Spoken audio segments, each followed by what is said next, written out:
They say, what you resist, what you reject, persists and grows because you're feeding it with your attention. Where attention goes, energy flows. So, how does this work? What is the mechanism behind this?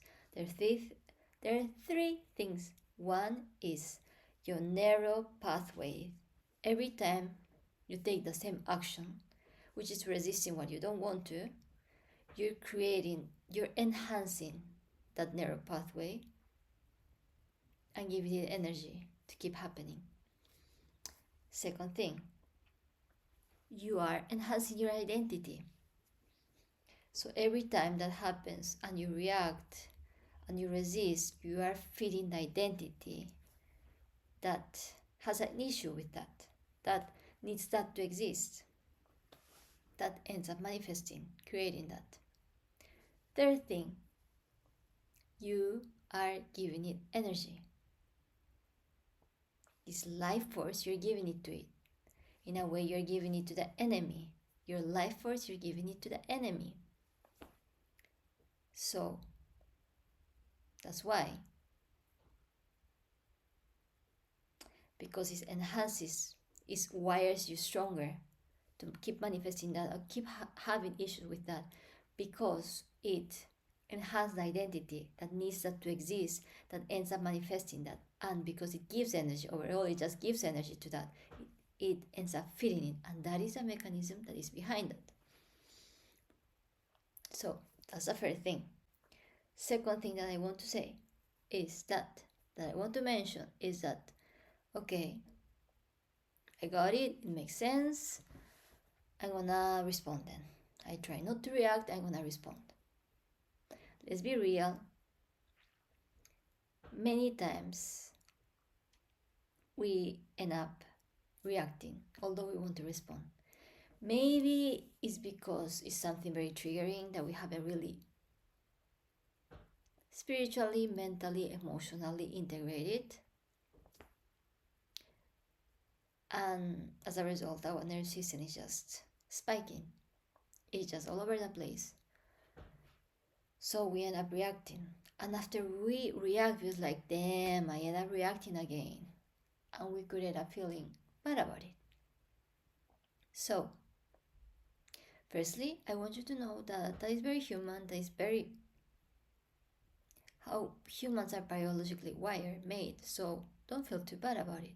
Instead of, let's break it down and see how can we cope with it, how can we navigate it better. So there are three things. We just say respond, but if you look inside three things, we can separate in these parts. The first thing is the situation is happening. So let's see a scenario like this. The situation is happening. There are three reactions that comes up. One is the inside reaction. Something is happening and you're having a reaction inside. That's the first one. The second one is the reaction that you actually take, that you actually show externally. And the third one is the reaction you have after all of that happened. The one that is the hardest to control is the one that is inside. And even if you're trying many times, it just explodes and it's just coming up outside. However, the last one, after all explosion happens, how you react towards it, that is easier to change. So just because you could not change your reaction internally and how we show up externally, don't give up. Because even if it's a little bit, you are changing your neural pathway if you change the reaction you have afterwards. So what's the reaction that you usually would have afterwards? Oh, I messed it up. Oh, damn, it happened again. I did it again. I'm just gonna distract myself. I mess it up, so I'm just gonna distract myself again because you just feel bad. So instead of facing it, you just ended up in your negative loop and ended up feeding that pattern and your neural pathway and your identity and using energy in ways that are not really beneficial for you, not what you actually desire. Which, by the way, desire is the root of all suffering. But that's another topic. Yes. So thing is that I wasn't thinking to record this for real. So like, this is just gonna be a um practice. So, like I just woke up and my face is so fluffy and it's fluffy, fluffy, not fluffy. How do you say? Puffy, puffy, something like that. And I was like, oh no, the camera is not in the right place. Anyways, but maybe I will. I'm feeling a little bit nervous, but maybe I will post this. So, 3 reactions. Let's recap.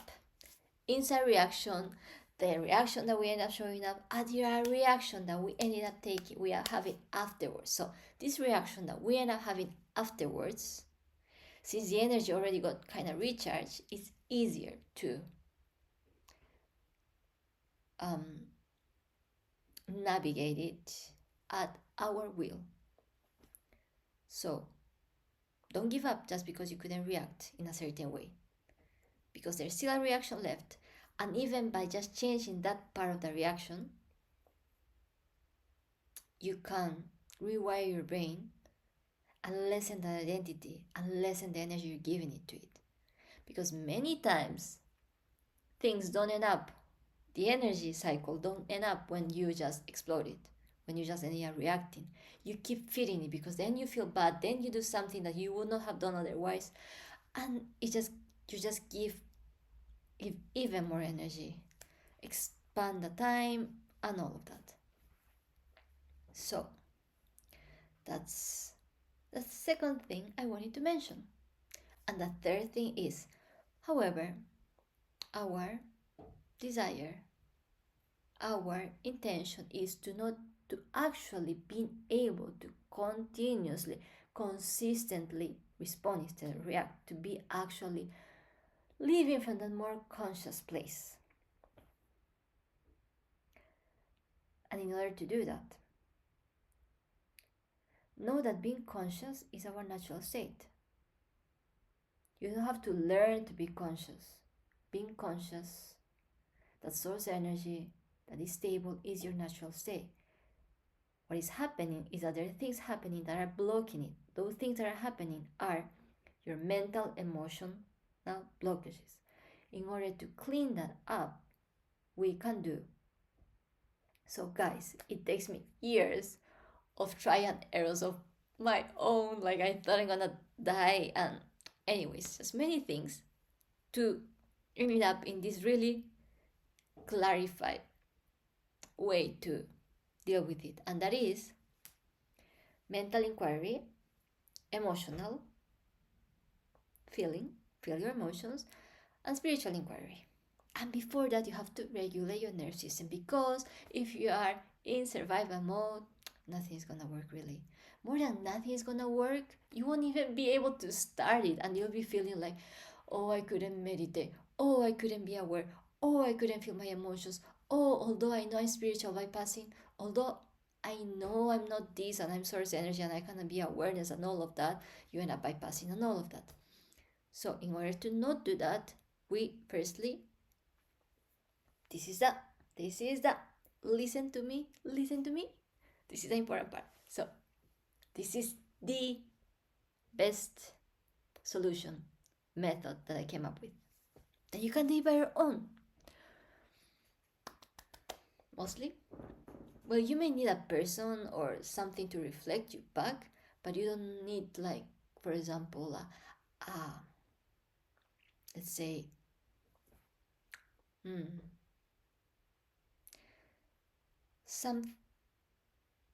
you don't need a person that will do things that you don't know how to. You can learn this. You can learn to do it by your own. Enough. So, firstly, regulate your emotions. No. Firstly, regulate your nerve system. Because as I said, if you're in survival mode, you won't be able to do anything really. And you ended up feeling like, oh, I couldn't do this, I couldn't do that. And it's just because poor body. It's just in survival mode. It's just trying to do the best for you to survive. It's doing the best for you. So don't treat it badly. Take care of it. That's the baseline. Very, very, very, very, very, very important.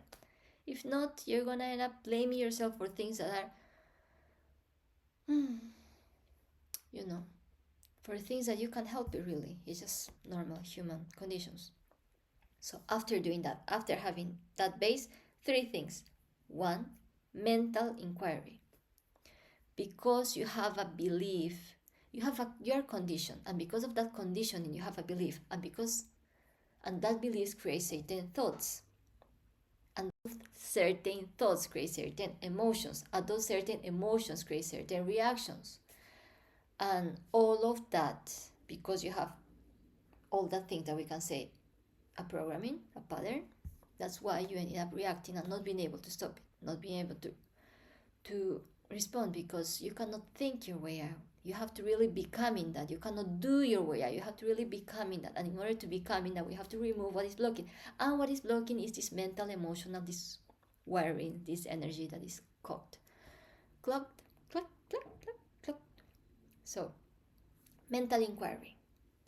Firstly, mental inquiry. How you do that? You see your thoughts, see what is happening, and see, okay, what is actually true, what is actually my pattern, and you may not be able to notice that. So you may need some help with that, but so that's the mental inquiry part. Secondly is I'm going to explain a little bit more, although it may get a little bit longer. So for the mental inquiry part, there's two parts. One is differentiate what is actually happening and what is your story about it. For example,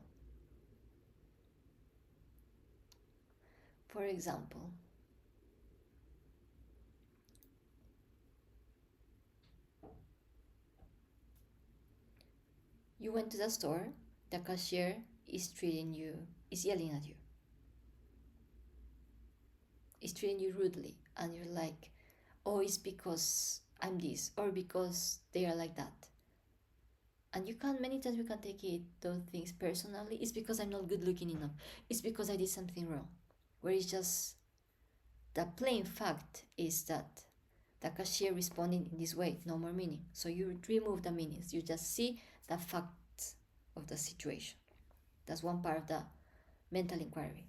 The second part of the mental inquiry, which is the most important thing, what is running you, is your identity.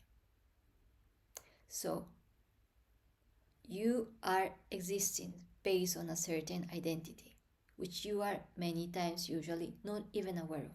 And because of that identity, you are having a certain view, which you are not aware of. That's the thing. You don't know what you don't know. So even if there's another person here and you both are seeing the same scenery, you are not experiencing the same thing because you are wired differently. So we have to remove it, clean it as much as possible, and keep what is truth. And in order to do that, you have to see your beliefs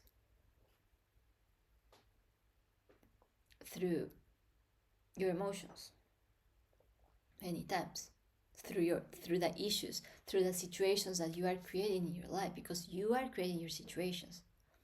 Whether you like it or not, whether you think consciously you want it or not, subconsciously you want it and you are creating it. So we have to dig deeper in that and see what's going on, and then dismantle that identity, clean it up, and then that's mental inquiry. Those two parts, staying with the actual fire and dismantling that identity, those two parts, in other words, connecting to that actual truth.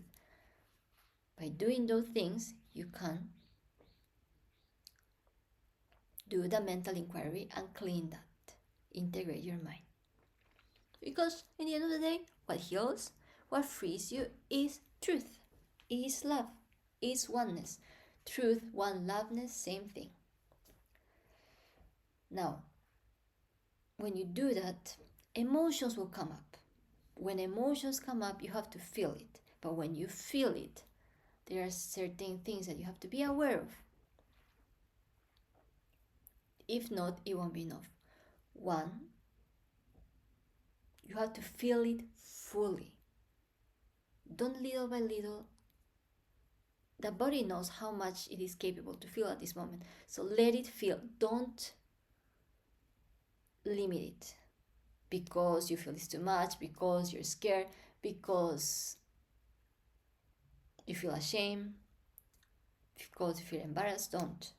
Feel fully. If not, it's gonna add little residues because you would know if how much you can feel at the moment. If you're trying to stop it because of your ego fear or because it's actually dangerous. So if you feel like it's actually dangerous, stop it. But if you notice that it's your ego fear, then just let it pass. Let it come up as much as you can. Now, when you feel, another thing that is important is that don't feel it through your story, through in a way that strengthens your identity. More than that, feel just the physical sensations. So that's why it's important to dismantle the identity, that mental story, that limited identity that you've been holding on to. Because if you feel the same emotion when you are still holding on to that mental identity strongly, you could end up re-traumatizing yourself, and that could end up being dangerous. So, and you ended up feeling like, okay, I keep feeling, it never goes away. That's why, because you haven't cleaned up that story to begin with. So clean up the story, connect with the emotions, feel it fully, but from a place that is like, I'm feeling what that person back then couldn't feel. And I'm feeling the energy that is stuck in my body. So I'm just feeling cleanly the physical sensations. Yes. Now, the third part is spiritual inquiry, which is by inquiry, meditation, connecting to that. It could be inquiry, it could be meditation, it could be stillness, right? Stillness, meditation is stillness. Connect to what you are, what you actually are, which is source energy, creation energy. You are that. That's you. Yes, you are. And when you can connect to that, then all of a sudden, in some way, you are at peace and everything is kind of solved. Although nothing could be solved, might have been solved yet in your physical reality. So when you can do all of that, then you clean yourself, you connect to truth, you connect to your power, and as a result, responding ended up becoming a natural thing to do instead of an act that comes from force. So, I hope this has helped. You are this bright, light, loving creation source energy. There is joy inside you. Remind yourself that.